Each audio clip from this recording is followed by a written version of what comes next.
Hi, everyone. This is Alexander Fernandez with another edition of Video Games Real Talk. We have one of our most illustrious guests on the show again today. This is, I think, the third appearance that you've been on this show, Shawn. Shawn, how you doing, man? Great, Alex. Doing well. Glad to be back, and congratulations on what is now we can call your award-winning podcast. I know, right? Award winning at that point in time. I'm glad my mom knows that I won an award, and she was very proud. It's like, That's why we win them. Is for I mom. know exactly. It's just very funny because my mom reads everything on the website, and then she'll comment on like, "Well, I think the comma was out of place." So it's kind of like I don't know. It's iffy on that one. So, Wow. Your, your yeah. your your mom is your publicist. Nice. I I wish, and I would basically save some of that money. So there we go. No, but man, Shawn, it's been a minute. I think you were on actually you were on season three, hmm on the last one. So you know what have you been up to, man? Let's get a quick recap on what Shawn's been up to over the past year. What have you been up to these days? Well, we're still, keeping on with activated against my pro bono engagements with Women Who Code and Girls Make Games. In fact, with Girls Make Games, we just launched our 501(c)(e last month. No, So everyone congratulations. out Thank you very much. Yeah, everyone out there in the listening world, check us out. Girls Make Games Scholarship Fund. We're bringing donors together and money together to help all these young women who've been part of the Girls Make Game program. These 6 to 16 kind of age group, and seeing if we can get some packages together to help them through their college experience. So again, as ever, as we always talk about, we need more people to get into the business of making games. No, If we get more absolutely. people making them, we'll get more people enjoying them. I think it's axiomatic, and so I'm working around that. Otherwise, I'm still, helping my friends over at Streamline Media Group, and I'm advising the folks at Tencent on what they're doing going forward. No, So absolutely. keeps me pretty busy, and glad to. This industry, Alex, it's so crazy. It's just it's growing, it's expanding, it's the tentacles of interactive entertainment technology are reaching into every corner of the world, and it's never been a better time to be in this business than now. No, absolutely. Well, and you touched upon some really important things that I want to talk to you today about. hmm Obviously, we're really happy with the help that you've been providing us over the years. It's been fantastic, and also more than that, the leadership you provide to the games industry, which I think is one of the most important things here, specifically because the fact that you mentioned about the future, you mentioned about getting more diverse people into this industry, you mentioned about education, things that when I open up their industry rags, we don't ever really talk about, and no one seems to even care about. So, one of the things I want to get into is like, let's talk about leadership in video games. Let's talk about why is it that outside of you and like you, I don't really hear much of anything from anyone else. And this is not for me to be hating on anything, so no one out there get offended, but when you think about leadership in video games, those seems to be like oil and water. So, Shawn, I want to ask you this question very directly. Why don't we hear from anyone in regards to these very important matters? Um, well, I have the luxury now of being semi-retired, so I don't carry any sort of brand on my shoulder and don't have to, hew towards any corporate line, as it were. I think otherwise, though, the industry is growing so fast and getting bigger and wider and impacting more areas that I think a lot of the leadership in the video game industry is, I'll be honest, just too damn busy to go out and talk much about it. They're too busy doing it, executing it, bringing it out. Shepherding a game from conception to birth is not a small piece of business, and it requires attention, 100%, 7 days a week. So I think maybe in that regard, we don't hear a lot of people talking about the industry who are in the industry. There have been a lot of people who have cycled out of the industry, and for one reason or another, they don't seem to want to, put their marker on what the future should look like. And again, I think just competing obligations and time requirements and that sort of thing. And also, I think the third point is this is a real hard industry to predict, and um, anyone who thinks they can tell you what the future of video gaming is probably lying to you, myself included. So I try not to talk about that. I don't try to talk about what the future is going to be. All I am talking about right now is what are the dangers I see that are going to prevent a possible future? What are the things we have to correct for now in order to continue to be as innovative, as large, as impactful as we are I think there's some things in the road ahead of us that we have to steer around first. No, you're right. And, obviously running a business is not easy. I mean, we could be running a bicycle shop or having a bakery, we'd still be facing the same problems. But there is something to be said about an industry that decides to actually demonstrate leadership and demonstrate a passing of knowledge, almost one would say like a data set that we can build upon in order to make and improve the overall outcomes that this industry needs, whether it is in education or whether it's in diversity, whether it's in working standards. I would love it to not open up the newspaper or whatever rag I look at in 3 years and not see another sexual harassment lawsuit, another won't games understand. So, I mean, I get it. People are busy, but let me ask you, I know you're busy, but you're talking.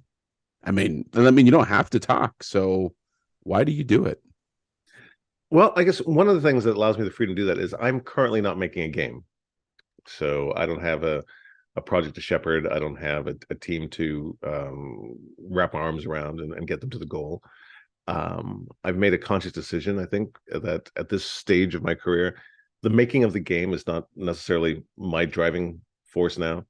My driving force is really to make sure that we continue to grow this industry, that we get more people involved in it, that it gets larger. I think there's a lot more that video games can do outside of Grand Theft Auto, Fortnite, and Call of Duty.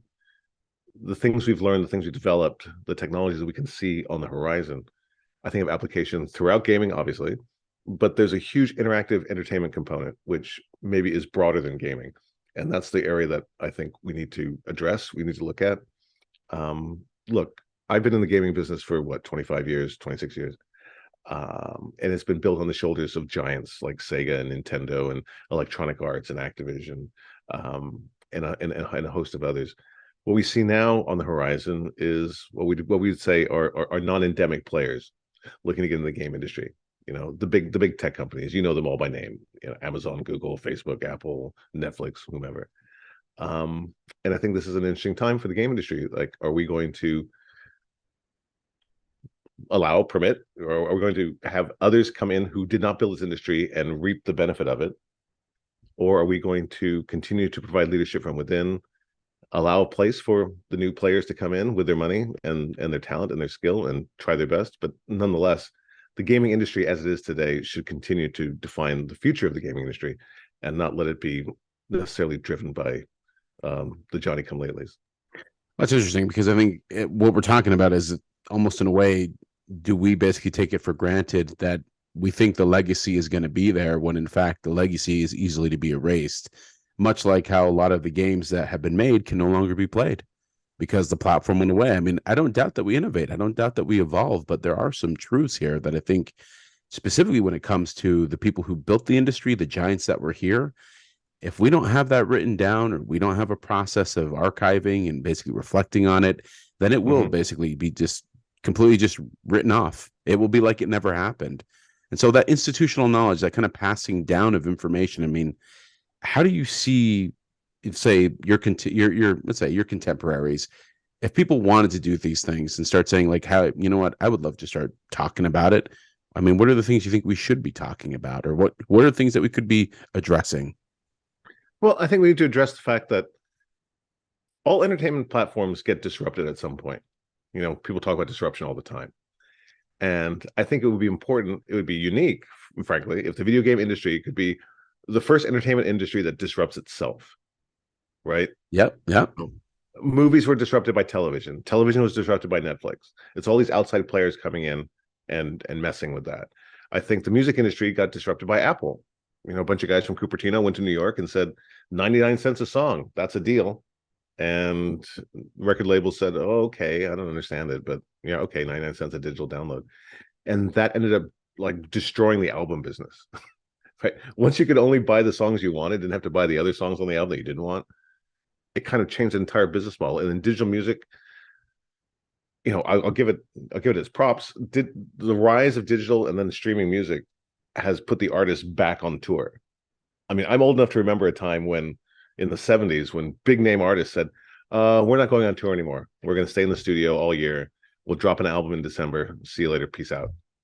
But now, because that model of the business isn't sustaining it, we have all artists out on the road doing live sets and the merchandise that goes with that, and that becomes a whole business model for them.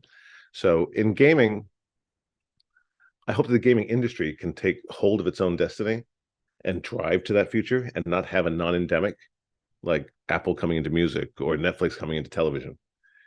Have For us to have the energy and the drive to see what that future should look like, and move towards it. And I think we can. I think if we can break out of our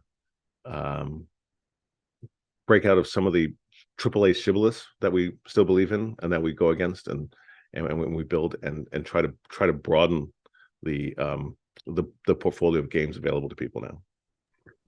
What I'm thinking about this right now is that, we talked about some of the greats, the EAs, the Activisions, the even the Ataris. I mean, hell, they just did their 50th anniversary release. I mean, these are companies that basically define this industry, and yet at the same time, I don't know how much people actually know of them, and really how much is actually understood. And I think that's something where, when you go back and you start thinking about, say, comparisons to, say, the film industry, your MGMs, you're obviously Sony Pictures before Sony. They ended up acquiring effectively the not TriStar, who was at Columbia.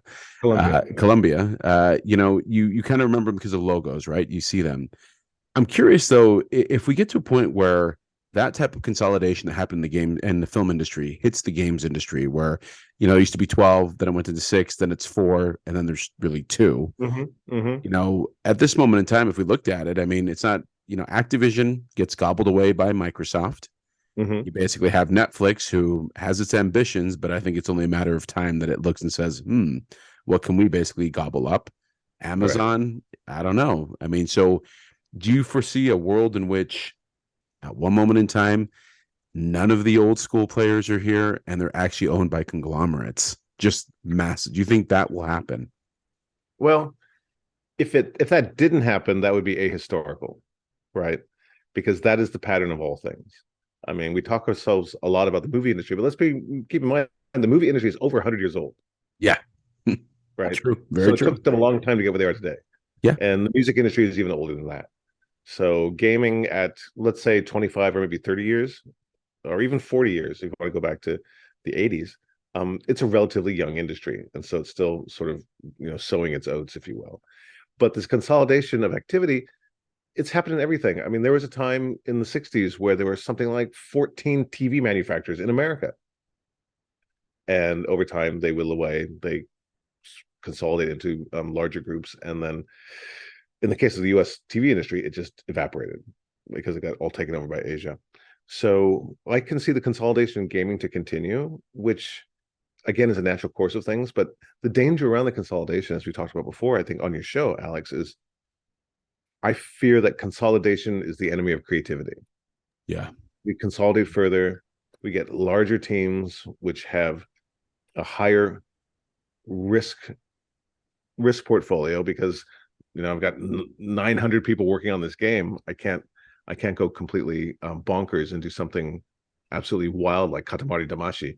I've got to do something that sort of slots into a category that my finance team will approve. It looks like Call of Duty. It looks like Grand Theft Auto. It looks like Fortnite. That's why I end up getting a lot of these kind of copycat or sequelitis in some other groups. So that's my concern about the industry, that we need to continue to bring newness to gaming, and maybe sameness pays the bills, but newness builds the market. And that's an area where I hope that as an industry we can be more cognizant of that and avoid the pitfalls that others have fallen into. No, absolutely. Well, that's also something that I think is interesting as well, because in that consolidation story, where basically we get consolidated financiers, marketers, and distributors that basically have to bet on bigger tentpole product, the wayside falls away to basically, I guess, on the individual indie to try to produce something that's groundbreaking, but even then gets drowned out because, let's be clear, all the streaming basically means I have thousands of games that I've never heard of, and I still have 3 games that everyone wants to play. So at that moment in time, that kind of just, it reflects to me kind of a systemic issue in the industry. Honestly, for me, as I keep looking at it, which I always reflect back to leadership. in the end of the day, I don't doubt the financial motivations that are required to run a 10,000, 12,000, 30,000 person company. Let's be clear, that's a shitload of money. We all know that.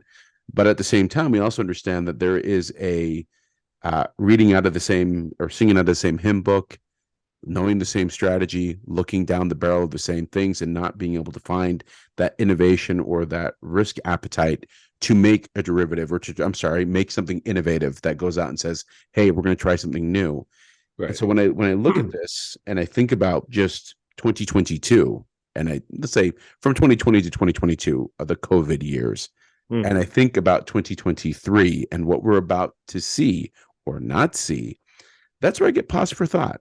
I mean, it's, for me, honestly, I look at it and I think it's like, let me go ahead and, get my magic 8-ball. I don't have one, but I'll get the glasses case and shake it.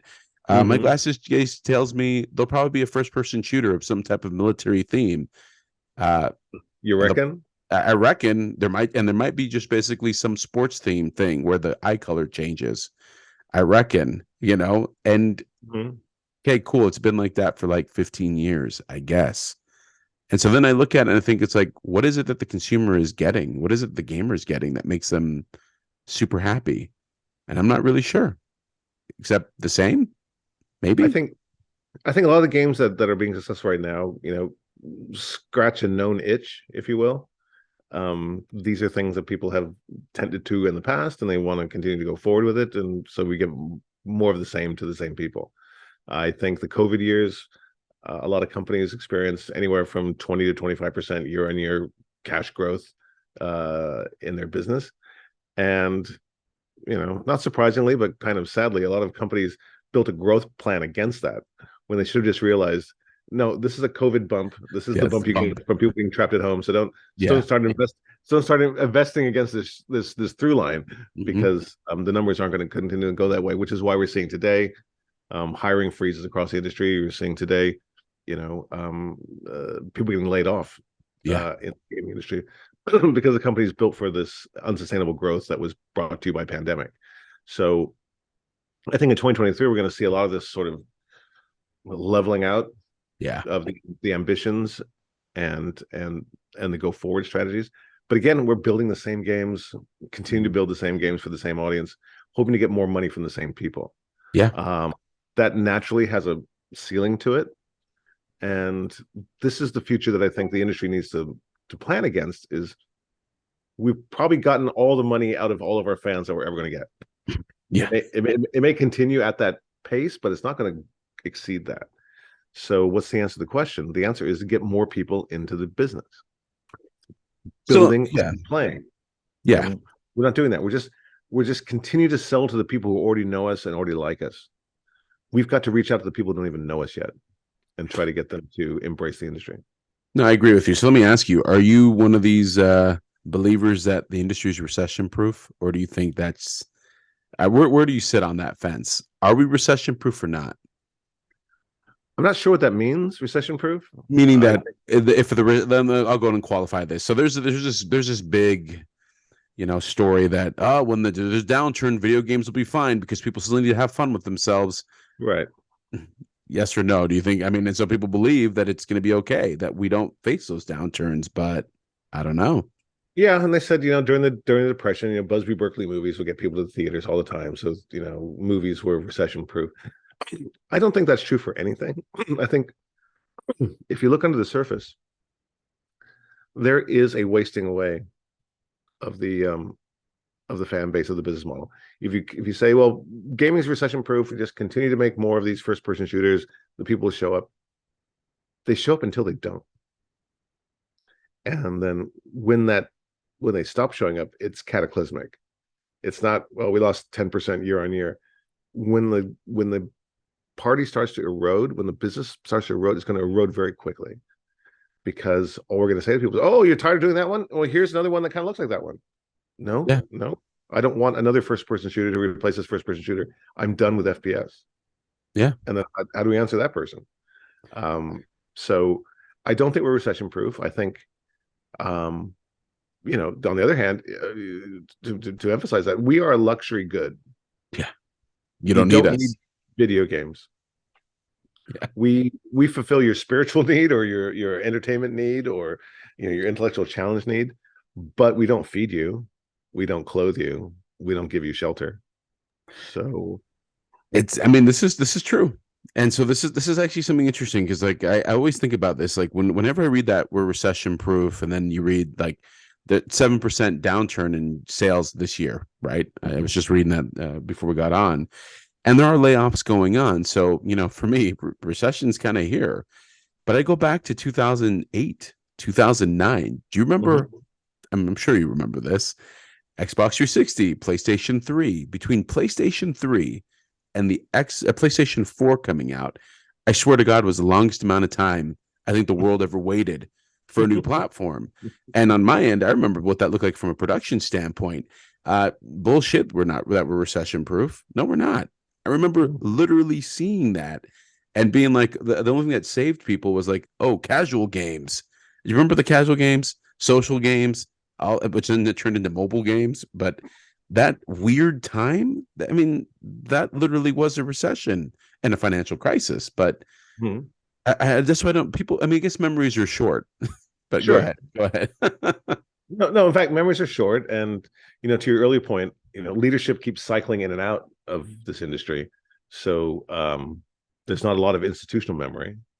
And I mean, yeah, PlayStation 3. Oh gosh, that's when I went back to Tokyo to lead the Sony Computer Entertainment Japan, trying to sell the $500 PlayStation 3. Was quite a Yeah, deal. Quite a yeah, deal. Quite a deal. exactly. Well, all I can say is thank goodness for PlayStation Portable and Monster Hunter. That's what That's true. saved my bacon during my time in Japan. Go heavy on PSP and Monster Hunter. But PS3 was, I've said this before in another forum, that it was the Icarus moment for PlayStation. That's when PlayStation flew too close to the sun, was PS3. And we got our wings burned and we came crashing down. And only through dint of hard work and a lot of people sacrificing a lot, were able to pull that airplane out of its death dive and turn it into PS4, which was almost an unmitigated success from the beginning.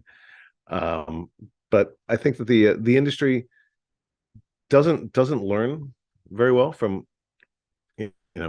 missteps we've had in the past, but that's fine, because something that didn't work in the PS2 era may work in the PS5 era, may work today that didn't work then. We may have ways to express it better. I mean, look at it this way. In the era of PlayStation 1, where I started my game business journey, two of the biggest, or probably the three biggest categories for games were racing games, fighting games, and platform games. Yeah. Right? Right. You got Ridge, you got Tekken, you got Crash Bandicoot. In today's world, those are almost minor categories now. That's very true. People don't play the dedicated fighting game anymore. If you want to fight, you fight in Grand Theft Auto. No one plays the dedicated racing game anymore. I mean, unless you're really into Formula One or you're really into like Gran Turismo, but other than that, arcade racing is done again in Grand Theft Auto. And platformer games, the biggest thing in the world, and then they weren't. So I mean, I'm not gonna lie to you. I downloaded the Mario Deluxe 8 yesterday. okay, I put that on. I was like, this is great. But I get your yeah, point. I get your point. but Yeah. it is the only platform game out there. And no, and that's the truth. That's the one I'm like, okay, if there's only one I can remember and bother to get, it's gonna get Mario, and let's play. Right. So let's go. Right. And maybe that's the way it's going. That there's only going to be Mario for platform. There's only going to be Gran Turismo for racing game. There's only going to be Street Fighter for fighting game. Maybe that's how it goes. The thing is like this, like actually you hit something about the institutional knowledge disappearing in the leadership shuffles. And again, I mean, it's like apologies to the audience out there hearing me like reminisce and lament of 21 years of seeing people come and go. It's like depending on what time you're listening to this. December. It's December. It's Old Lang Syne, all that kind of stuff. Yeah. It's where's my eggnog? It's like here's kind of what we need. But I was just thinking about this the other day because when I start to think about how ideas shuffle in and out of the industry and how we get to a point where we realize where the financials go, right? It's like, I made that snarky comment about social games and then mobile games saving the games industry, but it did. because in between those moments of time when there was nothing happening, and the indie revolution happened because there was no console, right? In 2009, Right. 2010, we saw the breakout and then we went. But what I always find striking is that we don't seem to learn, and that it's more of a, I don't know. It's like, you know what, the building's on fire. Wouldn't it be cool if we had like something to put it out with? Next time, 10 years later, building's still on fire. What should we do? Let's do this gas over here and throw it on there. I don't know. I mean, or am I just being too snarky and dark right now? No, you're not. I mean, but that is the human condition, right? We have very short memories and we don't learn very well. Or otherwise, I don't want to turn VGRT into a political show, but if we really learned our lessons in the past, we wouldn't be playing footsie with fascism right now. Well, VGRT is all about the real talk. So you're right. You're absolutely very right. Right. So we didn't learn that lesson, and now we're playing with it again. And in gaming, stakes are lower. It's not World War III in the balance, but we continue to cycle through some of the bad old ideas of the past, and it can be simple things like every generation of PlayStation 1, 2, 3, 4. About 18 months or 2 years into the launch of any of those platforms, somebody always comes up and says, hey, can we do educational software for this platform? Wouldn't that be great if we had edutainment? Excuse me. And some team comes together and tries to make that happen every generation of the console, but it just doesn't stick. Yeah. But nevertheless, I'm sure they'll come back at it again for whatever generation is PlayStation 6 or Xbox, the next one. There seems to be people want that to be true, but it's just not. So let me ask you this question then. So if we're looking at 2023, we got our crystal ball in front of us. God, I really need a crystal ball for this set. I need to get one going so I can put that on. We need, I'm going to tell the producers, get me a crystal ball so that I can sit there and basically do some predictions here. It's just that sparkly effect around you. Sparkly effect. The wavy thing. Exactly. I will do is we're going to copy the guy that there was a Walter Mercado from Univision. I'd come in with like sequence and, here we go. I'm really shocking it there. It'd be very hilarious. But, the thing is looking at this, like, I mean, we can't start 2023 predictions without, looking at the elephant in the room. Mm-hmm. Is Activision going to be absorbed by Microsoft? Is this going to happen? Or is the DOJ or, even China going to be like, nope? I mean, what do you think? Do you think that's going to happen, or what do you think? Look, in a world that allows, Viacom to buy CBS and allows, T-Mobile to buy Sprint and Disney to buy Fox, it's difficult to look at that, that history of regulatory disengagement to then suddenly come up and say the Microsoft purchase of Activision is against all things holy. If anything else, I think it's a lagging indicator. Maybe DOJ or the SEC got a lot of abuse for allowing these other mergers to take place, and now they want to jump in and say, well, we're not going to let this one happen. But I don't think it's intellectually honest to say that Microsoft purchase of Activision is anti-competitive. It won't make it the largest player in gaming. It still make it number 3. Behind Tencent and Sony. The idea of having games exclusive to a platform, hello. I mean, that's the gaming business since time immemorial. Sonic was only available on Sega. Mario is only available on Nintendo. And Naughty Dog products are only available on PlayStation. That's the way it's always been. So the idea that Activision would become solely an Xbox platform player is not unusual to think. What I would say about that, though, is if you're a Microsoft shareholder, you don't want the Xbox team to be turning off over 60% of the market for one of their titles that they've just acquired. That doesn't seem to make much sense. So it's a whole lot of Sturm und Drang about something that I don't think is going to happen at all. No, I think you have that said. Yeah, I don't know about Europe. Yeah, well, see, and that's the EU comes out of crazy town, so I don't know that way. Well, I mean, the EU. I mean, well, the thing is, it's interesting because the EU right now, there's an actual push for the European Union to recognize video games deeply and to get the actual financial support. So I actually think that you're right. The European Union, you never know where they're going, but right now, like there is a real push to understand not only the value the games industry has for the European Union and for the individual member states, but Right. also what happens if a merger of such epic proportions was to take place. I mean, looking at it, not to get into the basically he said, she said of it, but I always found it fascinating reading all the various reasons for and against why this merger should take place. But, Hmm. even still in the end of the day, even if we're talking about, one specific title that makes a lot of money, I mean, the reality is that there's many other ways to make money. And if your business is predicated only on that and you feel you're going to lose, then I don't know. I don't know how that Right. works, because then that means innovation. Well, maybe that goes back to the beginning of the conversation.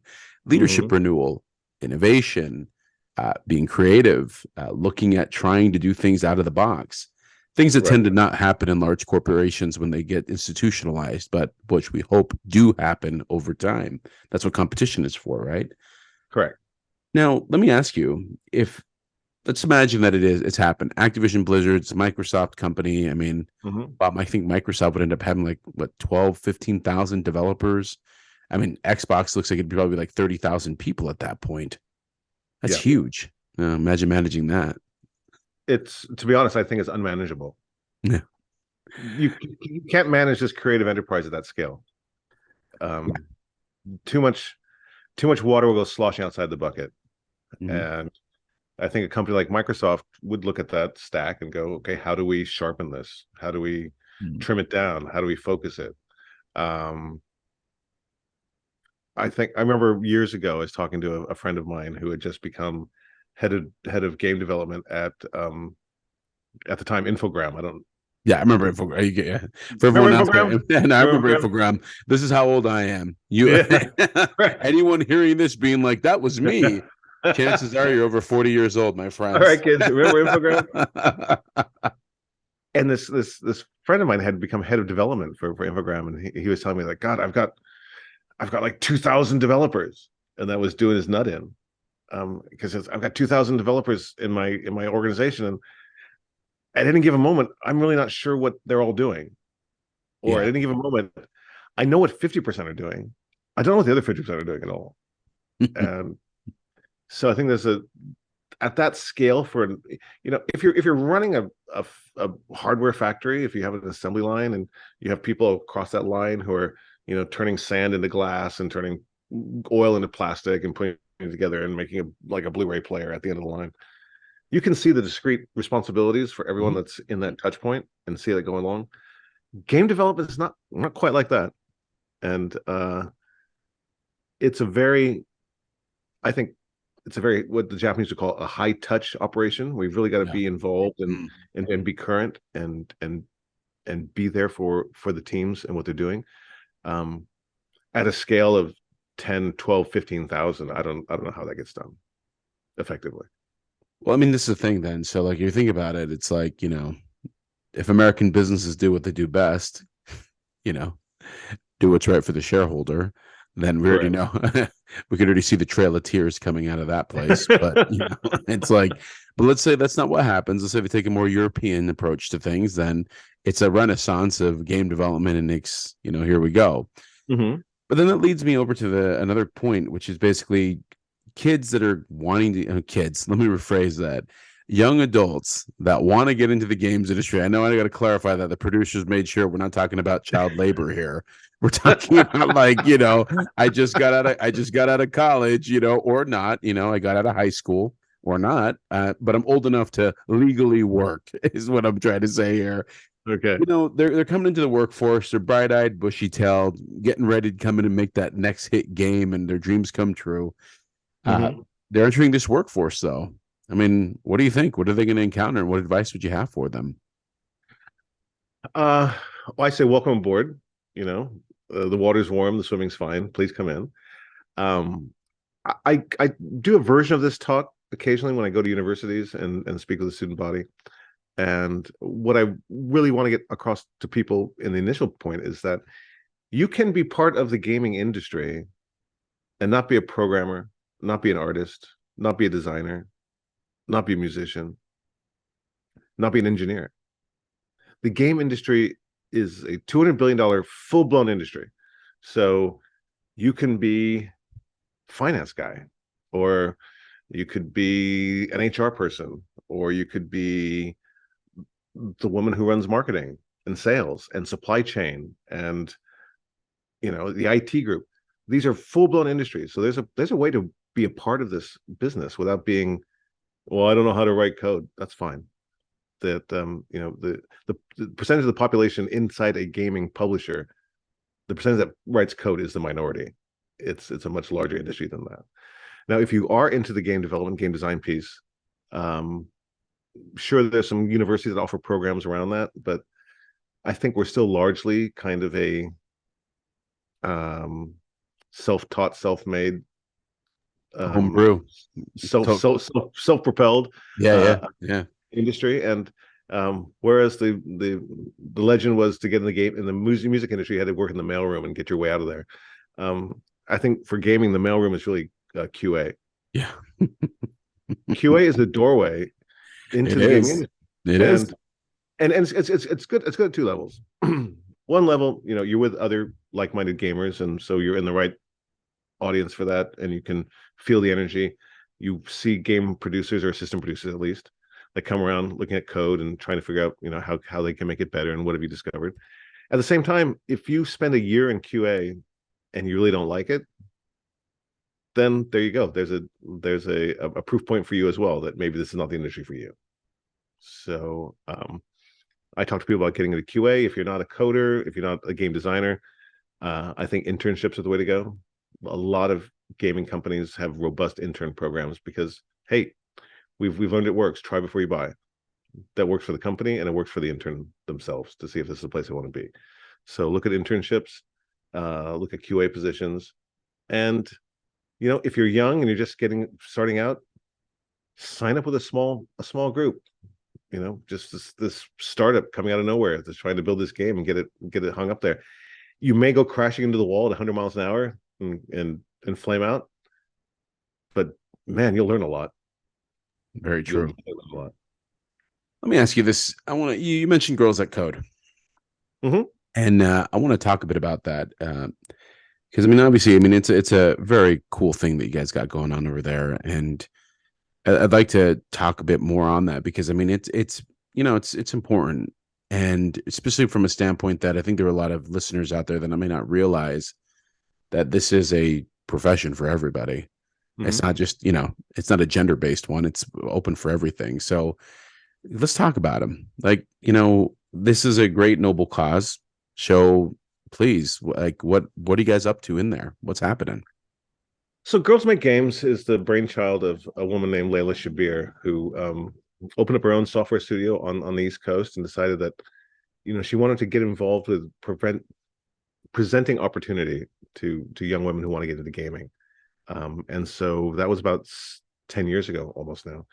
And she's got this program where every summer she partners with companies. She partnered with PlayStation when I was there. And we would set aside a large meeting room on campus and allow her to bring her 45 or 55 young people together. They'd break off into different teams, and within 30 days, they would be able to demo a game. Seriously, they'd get up and running. We have 10-year-olds writing macros in Unity to get their demo up and done. I always told the teams that when I would go to the final what they call demo day, where they show what they've been working on. The first comment I always make is that this is always amazing to me because I have 14 studios and no one get a demo done in 30 days. It's just impossible. Very true. And those are people who do it for a living. But I've got these 10-year-olds here in my large conference room eating PlayStation pizza, and they get a demo out in 30 days. Imagine what passion. It's amazing what passion does for people and the chance. Exactly. Yeah. Exactly. And to be with like-minded others. So these girls all come from all over the area. The teams they build are sort of built in the moment, and they all sign on. They make decisions like, okay, you're in charge of the graphics, and I'm going to do music, and she's going to write a story, and she's going to do the animation. And then they break it down, and they go out and they do it. This is so important because the games that come out of something like Girls Make Games, these game concepts are something I'd never seen before. They are completely new. Um, there are no trolls, there are no space elves, there's no pew pew pew pew pew, spaceships shooting at each other. It's stuff we've never seen before, and I look at that and go, that's the energy we need to continue to grow our industry. These are the Exactly. people we need to level them up, and that's why we started the scholarship fund so we can get some of them, funding for college work, then to come into the game industry and bring that creativity and bring that new spark into our businesses. Because to your point, Alexander, the game industry can't just continue to feed off the ideas of a select cohort from Silicon Valley. We definitely need Yeah. we definitely need more voices in the room. Let me ask you on that standpoint, because I mean, this program is absolutely part of the solution towards what we're talking about developing leaders and developing talent, distinctive voices. Mm-hmm. But for people that are out there listening and they want to be involved and want to help with this, what can they do? Like, how can they find out more? Well, they can go, open up your browser and put Girls Make Games Scholarship Fund, and that'll take you to our webpage where we can show you how you can donate to help build our scholarship fund for young promising students. Or you can just dink around and see the kind of games they're making, because quite frankly, if you're making a game or you have an idea, or if you're an artist, you just want more people to see your stuff. Yeah. Yeah. That's really what it's all about, right? Yeah. No one paints a picture just to keep it in a room where one person sees it. No, not We at want as all. many people as possible. So please come to GMGSF and take a look around, click through some of the links to see some of the work we've done in the past. And that's super important. The other nonprofit I'm working with is Women Who Code, which is a networking group which helps young women in technology and engineering who are starting their career path. This is post school, you're out there working, and we're trying to create a network for all of these women to align against, give them training programs, give them a place to associate with.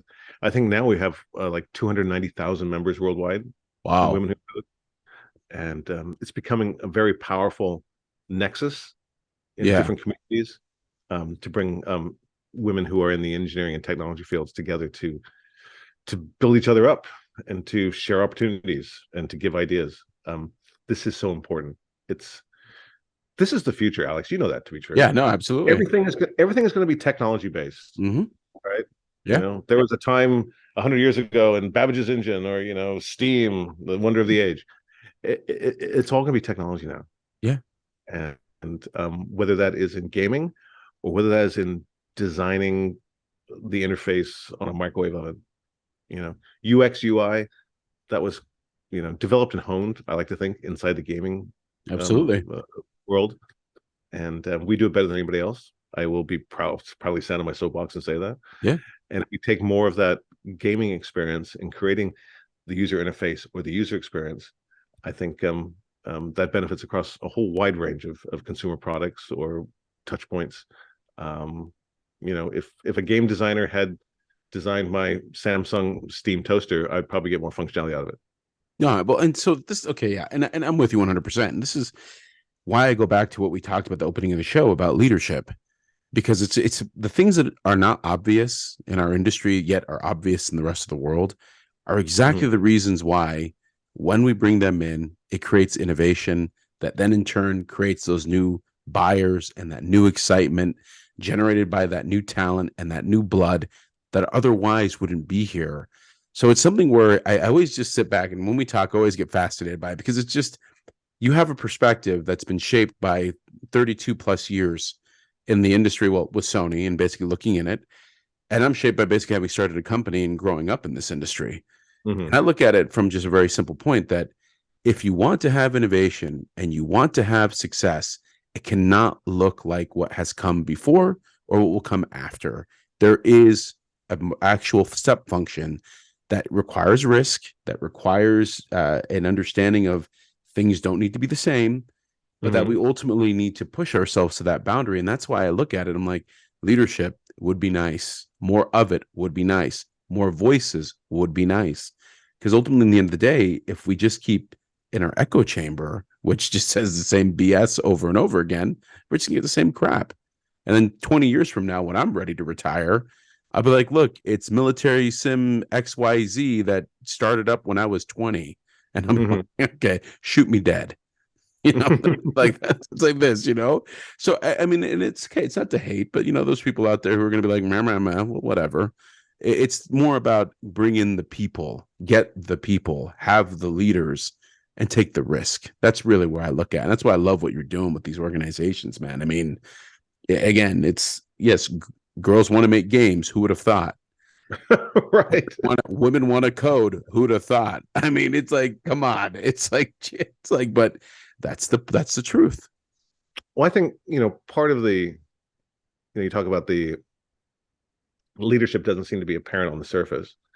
If you think about it, we're a huge industry, but yet we're not. We're a $200 billion industry, which is bigger than movies, bigger than music, bigger than TV. We always talk about that. But if I go down to,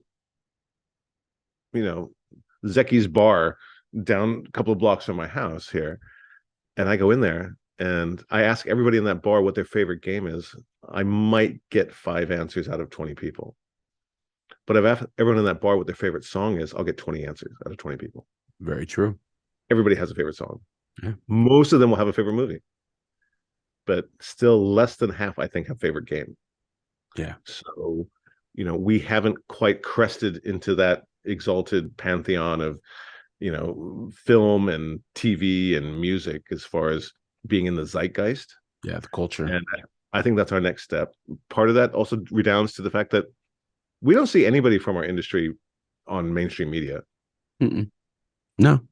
Well, but there's a reason for that. I dare say the reason why that doesn't happen is because we know we'll be answering for the sins of the few. Well, I mean, that's kind of one of those things. And then if we get past that, do we have anything to say? I mean, I believe we do. I don't know. What do you think? I believe we do too. Yeah. I look at, I think about years ago when he was still Lieutenant Governor, Gavin Newsom I was at a luncheon with him, and we were talking about video gaming and how it's the best kept secret of the of the Valley, of how it's really energizing this. And one of the things I said to the Lieutenant Governor at the time was, you as a government initiative, you guys really need to start looking at the video game industry, because you think we're all about shooters and slasher games and beat 'em ups and what have you. We are the gateway drug to engineering and computer science. I see that with the Girls Make Games crowd. These are 6 or 7 or 8 year old, not 6 or 7, but like 8, 9, 10-year-olds who wouldn't be too excited about using a CAD CAM simulation to create a water reclamation plant. Why not? Sorry, it doesn't seem to be terribly exciting. But when you tell them, if you learn to code, you can make a game. Yeah. All of a sudden, eyes light up across the room. Oh, totally. We can make a game if we learn to code in Unity. Yep. And that's it. I mean, that's what gets them in the door. Yeah. And come for the game creation, but stay for the computer science education. And then later on, if you want to design a nuclear power plant with all you've learned, go for it. That's great. But I think the creation of gaming is a great enticement to get young people to look at computer science and engineering and coding and those sorts of things. So I wish the government would put more energy into that, with the idea that we're not trying to create the next generation of 20,000 game developers, but we're getting people into computer science where they need to be. That's the future. Well, and that's the thing. It's the jobs of the future, which is that social economic mobility that I think you come back to what you said earlier. The next microwave oven UI will be made by a game developer. The next, let's be honest about this, the next experience a Amazon consumer will have will probably be designed by a game developer. The reality, there isn't anything in this world that in the next 5 to 10 years in an industry will not be touched by the video games industry, whether it's through game technology, game craft, game innovation, game thinking. Well, weren't you telling me that there's some automobile manufacturer that's using Unreal to drive their dashboard? There are several. There are ones using Unity. There are ones using Unreal to basically power their entire HMI system. This is how, I mean, listen, like, everyone is going through this. And so that's why, when we talk about this and we go back down again to what we're speaking about, our industry is everywhere, touching the lives of people. but yet we don't talk about it. We don't have the it's like we're the A student who would rather be in the corner being like, well, I don't want to talk to you. It's like come on, man. I mean, it is. And again, it's not to talk shit, because I know there are many people who are going to be like, oh, come on. But really, let's take a step back. It's like the ability to be taken seriously and to express not only the economic capabilities, the development capabilities, the opportunities, it is on and will always be the responsibility of the businesses in this space. Hmm. And if we're not going to take it at that level, what we're going to find ourselves is that there will be other industries that'll be like, hey, that's cool. What those kids are doing is awesome. Let's go ahead and acquire that and just make it part of our overall agenda, totally Hmm. diluted, never giving credit back to what made this place great to begin with. And that's not about anything more than just saying, like, look, stand up for yourself and say something. Go ahead, Sean. No, I was just, you hit it right on the nose. I mean, look at something like Unreal 5, I right? know, right? It's amazing.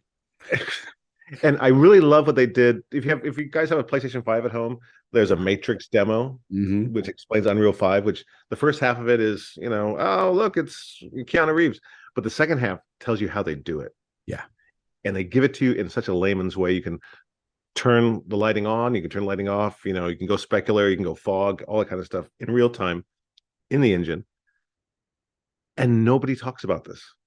Yeah. Outside our world. Yeah. Unreal 5 will have bigger impact on everything we do, whether it's playing video games or watching The Mandalorian season 5 or whatever. That'll have more impact on everyone's life than crypto. Yeah.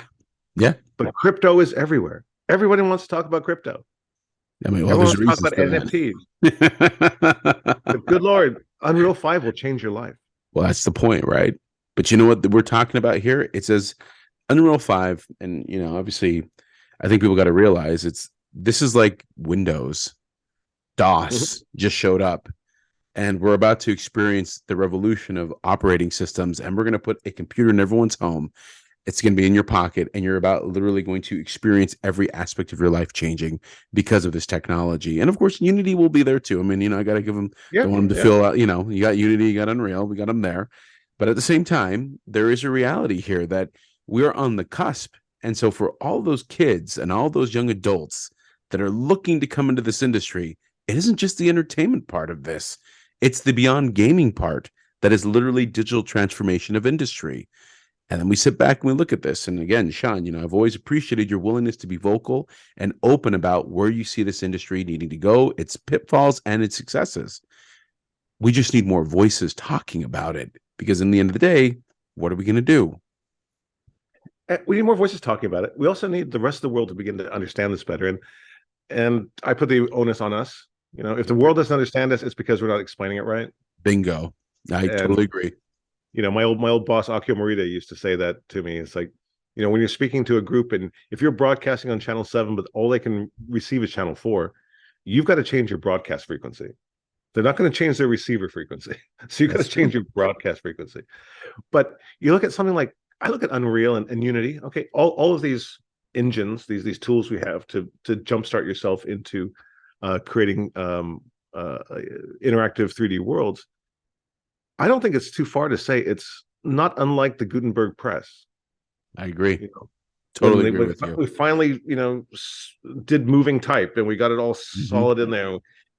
We always say that right after they printed the Bible on the Gutenberg press, they printed some bodice ripping, scandalous novel after that. You mean like VHS, right?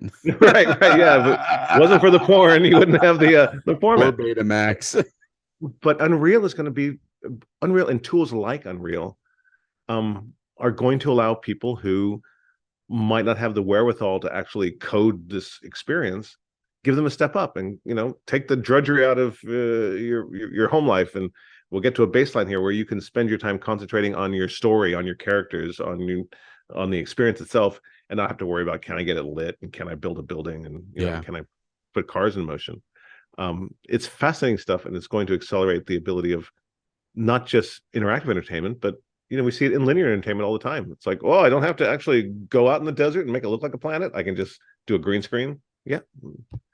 What's interesting about that is that I had a great conversation with a government official, and they were talking about the jobs of the future, and they were talking specifically very, very animatedly about the games industry, not fully realizing, like, they hadn't connected the dot yet, that the job creation and the excitement of their children with the performance of the technology, like, it was starting to come together. I was like literally starting to see like the proton, the neutron starting to come. I'm like, oh, we might have fusion here. It was like, it was coming, and I was like, oh my god, this is coming. And it was fascinating though, because they themselves were just, they could sense something.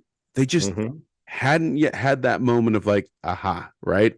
Right. Yeah, exactly, right. They're like, wait, here it is. And that's the part where I'm hoping that, conversations like these, conversations that happen all over the place, help us get to that next step up, that next, Mhm. hey, you know what?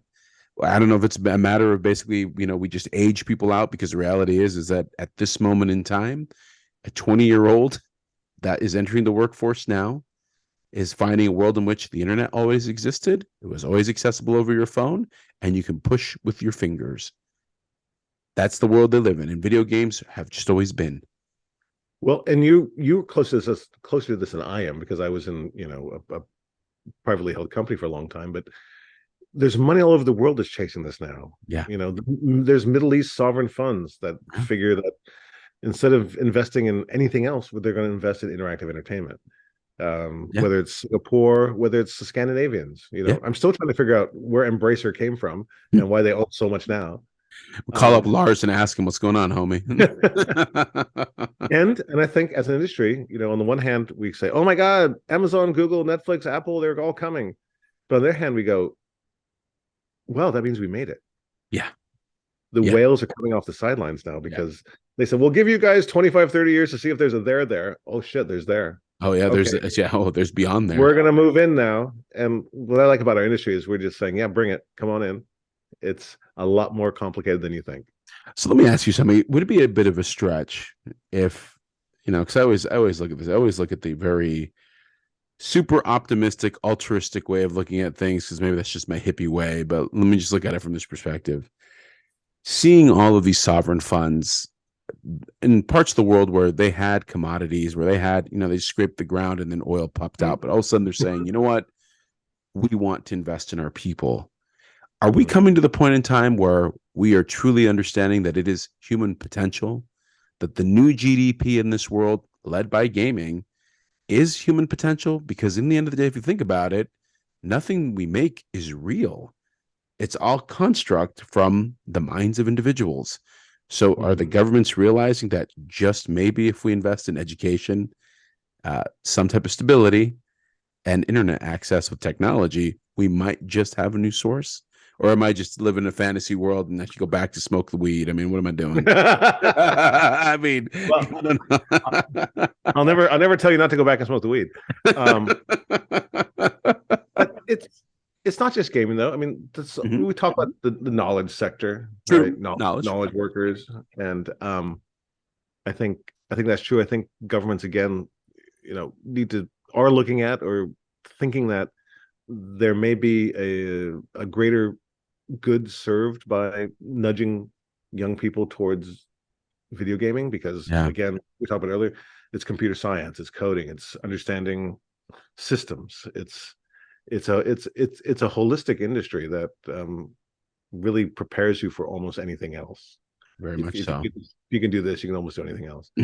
Um, and I think that yeah, the really sharp, national governments out there are pushing their young people towards this area. Mhm, mhm. I think in the States,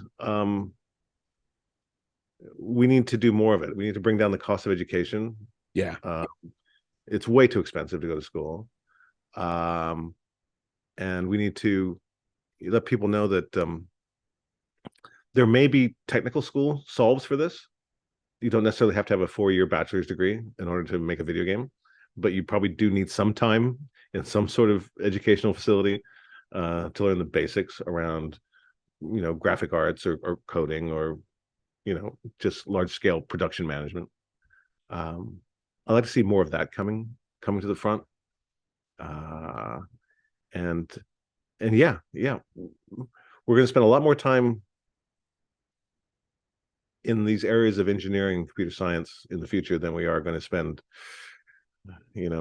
soldering metal together and or running large farms or that type of thing. Those things are becoming the more automated by the day, and it's really these sorts of enterprises which we can't yet get AI to make the great game, so we still have a chance for us humans. Actually, that's true. And, for all the artists out there that are freaking out about the AI artistry that's coming out here, I mean, if you look at it, I guess it's art, but really it's just like everything in life. It's just an enabler. I wouldn't say that's going to replace you. AI will not replace you. Let's just be very clear about that, Right. at least not from that perspective. But I do see something that I think is interesting for the games industry right now. And this is something that I've just kind of been keyed upon. And that's, there is a moment that we're becoming introspective. I at least sense it. Maybe there's a little bit of hope, but there's a kind of looking inside, because a lot of these great companies, the founders are retiring. Yes. They've gotten long in the tooth. They're passing it Mhm. over. They're like, okay, it's going to happen. And at that moment of kind of retrospection and kind of being like, where does this go? I do see opportunity, and I do see a moment where basically the transformation of the personality and the nature of the industry will change over. And I think that's just a natural progression, because in the end, it's no longer the introverted people, or the ones that basically were the extroverted and made money opportunistically. It's kind of going into the hands of the kids that kind of grew up saying, hey, golly gee, I'd love to do that too. I don't know who says Yeah. golly gee anymore, but here you go. I would like to think that the next 10 years of gaming is going to be like the 1970s in movies. That'd be cool.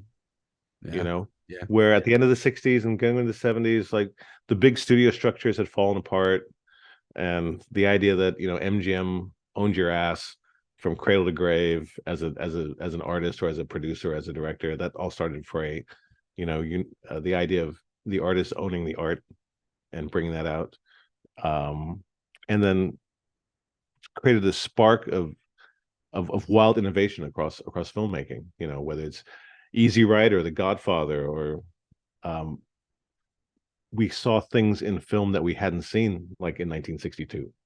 So I'm hoping that the next 10 years of gaming is that kind of a refreshing of the landscape, as old dudes like me move on, and we let the next generation come in who have grown up with gaming. For them, it's not something that developed during their lifetime. It was their entire lifetime.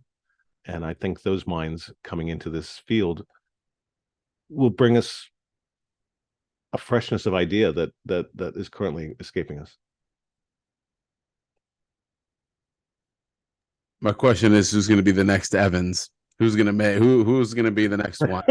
I mean, honestly, I think this is where we're getting to. I think we need a producer. We need the guy.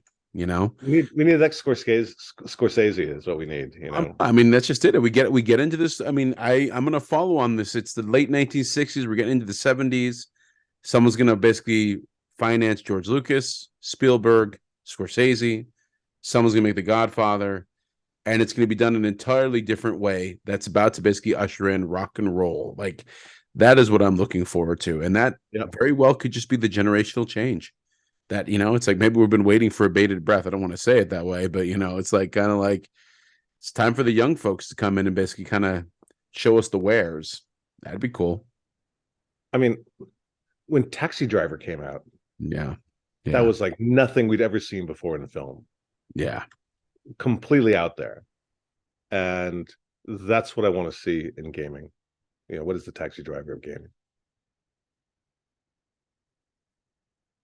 That's gonna be an interesting moment. We'll have I'm gonna go ahead and pin this as we'll follow up on this one, right? As we go forward on it. I think we will have that moment. And the one thing that's good about this more than anything else is that there is plenty of opportunities in this industry and space still. And we're just getting started. Especially when I start thinking about all of the beyond gaming applications and the entertainment side of things. What a great time to be in video games. What a great time to still be a leader in video games. What a great time to still even care about the industry. It's like, what do you know? So, Shawn, let me ask you to start to wind down this hour here. Any last things that you would like people to know? I mean, what can we, what is, Shawn Layden, thinking, what can you leave upon us here? I'll leave you with what I often close any of my presentations with is that, to your point, Alex, this is pregnant with purpose. This moment, we're not looking back over our shoulders saying, "Oh, wow, video games, that was a thing." No, it's all in the front view. It's all happening before us. And what the video game industry is going to be like in 5 years from now is not anything like we see today.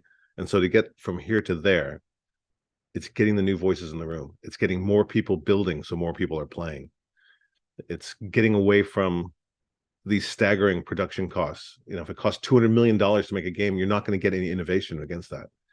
You'll only get risk abatement about, well, as long as it looks like this other game that was successful, or is a second version of that game that was successful, then we can go forward. We need to find a way to manage that disaster on the horizon. We can get back to a world where people can make really solid gaming experience, dare I say AA, right? That's the death knell to any pitch deck. If you don't say AAA, you can't get in the room. But we need to understand that if our audience is many, many people, varied people across the planet, we need content that is as varied as our fan base. So we shouldn't always try to hit for the fences. It shouldn't be everything's got to be God of War or everything's got to be Halo. We need to develop these other markets for people who can have an entertaining time with an interactive experience. Maybe it's only going to take them 10 hours, 12 hours to get the story in and done, and make it wonderful and make it transformational so they come back and do it again for something else. We need to have more different kinds of experiences on the shelf to ensure our future, or else we may just end up being the hula hoop of our generation. I hope not. But then again, I also have noticed one thing. I mean, my kids love balloons. It's like, I mean, that's I'd like us to be as indispensable as balloons, not the hula hoop. I'd like us to get to that point there. Shawn, how can people find you? What are your social tags? How do we see and follow you? Well, until Elmo burns the whole house down, I'm still on Twitter at Shawn Layden, spelled as it says. And you can find me on LinkedIn, and I may show up on another social platform in 2023. We'll see how that shakes out. That is a good idea. You know what? I completely forgot about Elmo. There's that Elmo gif on fire. That is actually a hilarious one. I think the producers need to insert that flaming Elmo. That is a very funny one. That gif's hilarious. Yeah. No, Shawn, thanks again for your time, and thanks for coming in and sharing your wisdom and knowledge, and of course your enthusiasm for the video games industry with everyone here, myself and the rest of the following of Video Games Real Talk. You have a happy holidays, man. I always love doing the VGRT. It's a place where, one of the few places where you can really just talk about what the hell is going on in this business.